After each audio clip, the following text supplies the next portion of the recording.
फरवरी 2019 केंद्र सरकार के पर्यटन विभाग की तरफ से एक नोटिफिकेशन जारी किया जाता है जिसमें लिखा होता है कि सरकार ने देश के अलग अलग इलाकों को मार्क किया है और उन्हें एक पर्यटन स्थल के तौर पर विकसित किया जाएगा। अब ये इलाके इको जोन थे, यानी कि यहाँ पर एडवेंचर से जुड़ी हुई गतिविधियां, मान लीजिए ट्रैकिंग, कैंपिंग इत्यादि, ये सारी चीजें की जा सकती हैं। इसी नोटिफिकेशन ने एक ऐसा विवाद खड़ा कर दिया जिससे हमारे देश का पूरा जैन समुदाय विरोध में उतर आया है।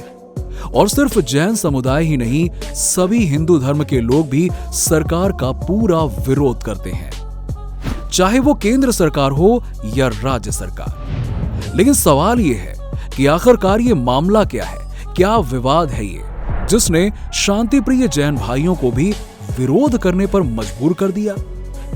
नमस्कार दोस्तों, स्वागत है आपका धक धक इंडिया के एक और नए एपिसोड में। भारत सरकार ने इस नोटिफिकेशन में देश के कुछ हिस्सों को इको जोन बनाने की बात कही थी। इको जोन यानी कि ऐसा इलाका जहां पर लोग मौज मस्ती के लिए, ट्रैकिंग, कैंपिंग और एडवेंचर के लिए आ सके। अब नोटिफिकेशन में जिन इलाकों को मार्क किया गया था उसमें गिरिडीह में स्थित सम्मेद शिखर जी का भी नाम था। अब हो सकता है कि आप में से कई लोग सम्मेद शिखर जी के बारे में ना जानते हो, लेकिन आपको बता दें कि जैन धर्म के भाइयों के लिए इसका महत्व उतना ही है जितना महत्व हमारे लिए कैलाश पर्वत का है। जैसे कैलाश पर्वत हमारे लिए निष्ठा और आस्था का प्रतीक है, उसी तरह से सम्मेद शिखर जी जैन धर्म के भाइयों के लिए है। सम्मेद शिखर जी झारखंड के गिरिडीह जिले में स्थित है। सम्मेद शिखर जी का सबसे पहला जिक्र भगवान महावीर के प्रमुख शिष्य के उल्लेख में मिलता है। यह घटना आज से तकरीबन 2600 साल पहले की है। और तो और जब इस पर्वत पर आर्कियोलॉजिकल टीम ने अपना सर्वे किया तब यह पाया गया कि यहाँ पर जैन धर्म के लोग 3500 साल पहले से आते रहे हैं और कुल मिलाकर ये उस समय से श्रद्धा का स्थल बना हुआ है। अब अगर इतिहास की बात करें तो ये माना जाता है कि जैन धर्म के 24 तीर्थंकरों में से 20 को यहाँ पर ज्ञान प्राप्त हुआ था। जैन धर्म में जैसा कि आप जानते ही होंगे कि 2 वर्ग मौजूद हैं। पहला वर्ग है श्वेतांबर और दूसरा वर्ग है दिगंबर। शिखर जी दोनों ही धर्मों की आस्था का प्रतीक है और दोनों ही वर्ग इसे आपस में साझा करते हैं। शिखर जी का मौजूदा आकार 1768 में जगत सेठी नाम के व्यक्ति ने बनवाया था।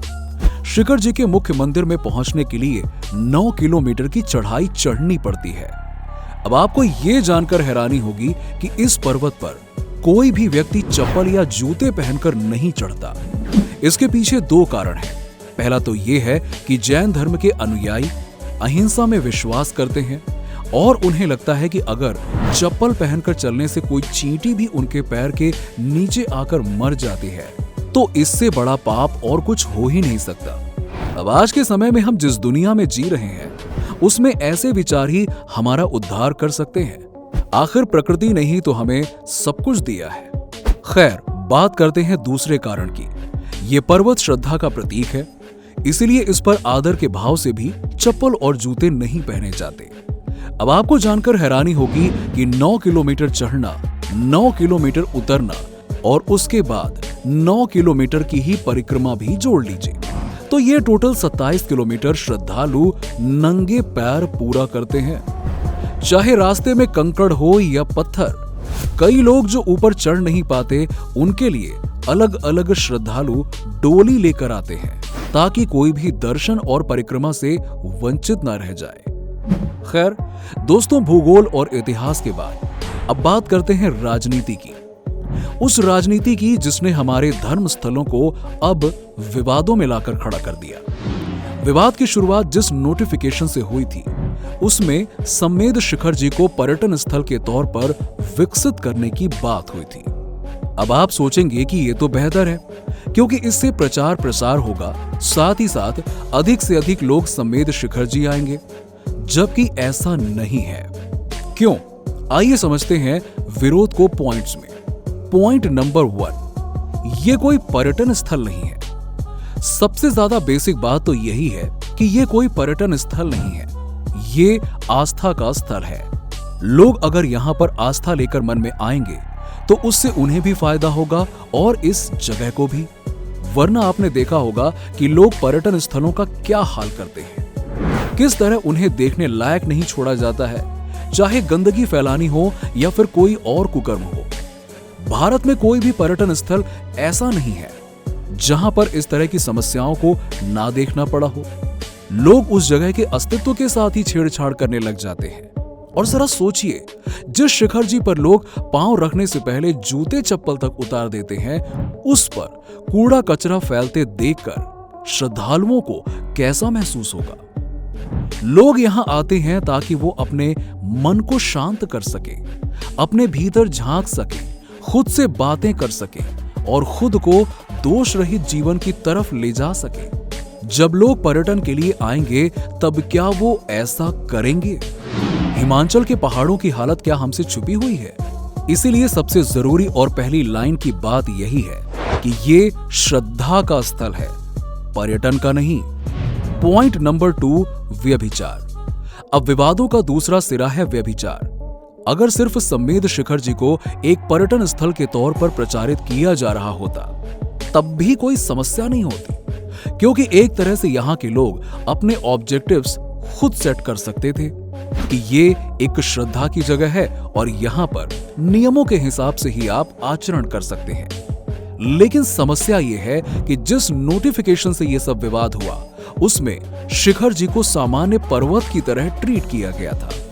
इसे इस तरह से दर्शाया गया था कि ये मार्क किया गया है इको जोन है और यहाँ पर उन सहूलियतों को बढ़ा दिया जाएगा जो कि यात्रियों के लिए और पर्यटकों के लिए जरूरी होती है, ताकि लोग यहाँ पर घूमने के लिए और आ सके।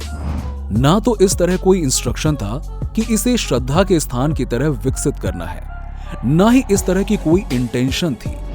अब इससे क्या होगा कि लोग यहाँ पर ट्रैकिंग, कैंपिंग और एडवेंचर करने आएंगे। जिस शिखर जी पर लोग जूते चप्पल उतार देते हैं, उन पर एडवेंचर के नाम पर तमाम व्यभिचार किए जा सकते हैं और जो किसी भी धर्म स्थल पर कभी नहीं होने चाहिए। आप भारतीय लोगों को समझा सकते हैं, लेकिन क्या आप विदेशियों को समझा पाएंगे? और इस बात का भी अंदेशा है कि शायद एक बार को विदेशी लॉ ऑफ लैंड समझकर आदर भाव से रहे, लेकिन भारतीय तो भारतीय ही है ना। पॉइंट नंबर 3, क्या जैन समेध शिखर जी को आइसोलेट करना चाहते हैं? यह सवाल कई बार पूछा गया है, इसीलिए इसका जवाब देना जरूरी है।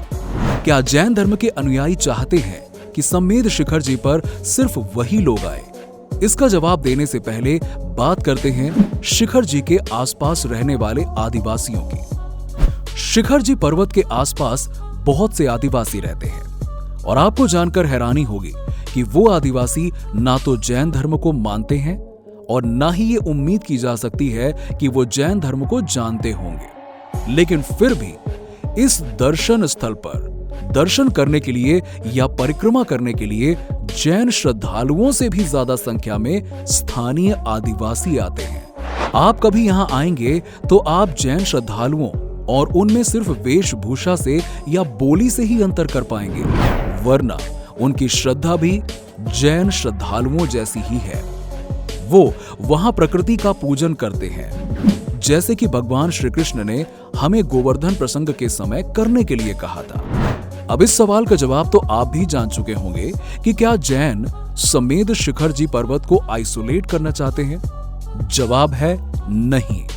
ना तो वो ऐसा चाहते हैं और ना ही इस विरोध के पीछे उनका ये मकसद है। जब तक आप उस स्थान की आस्था को ठेस नहीं पहुंचाते, तब तक आप वहां दर्शन करने के लिए सादर आमंत्रित हैं। अब दोस्तों, अब तक आपको समेध शिखर जी का विवाद और हमारे जैन बंधुओं का विरोध समझ में आ चुका होगा।